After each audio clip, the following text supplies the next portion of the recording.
माझ्या डोळ्यात डोळे घालून काही प्रश्नांची उत्तरं दे. सांग ना मला की आजपर्यंत अनुनी या घरासाठी जे काही केलं ते तुम्ही कोणी करू शकलात?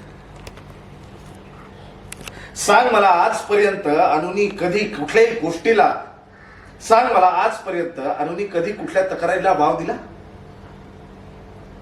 सांग ना मला, घरामध्ये कुठली गोष्ट कमी होती, कुठली गोष्ट जास्त होती, याबद्दल तुला काय माहिती आहे?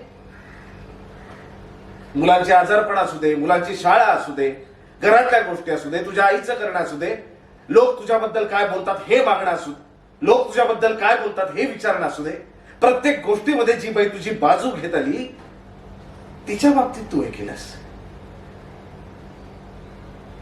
बोल ना, आहे तुझ्याकडे काही उत्तर?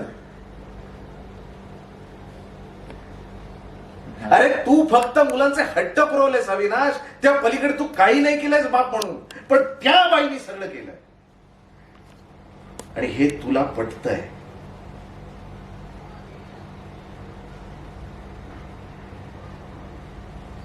बोल, आहे उत्तर? बोल ना. काय सुख दिलेस तू तिला?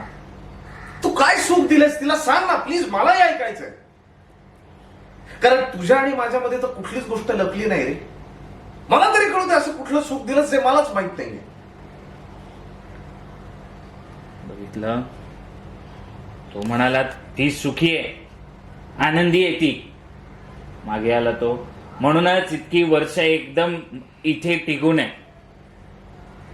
एकदाही माहेरी थांबा.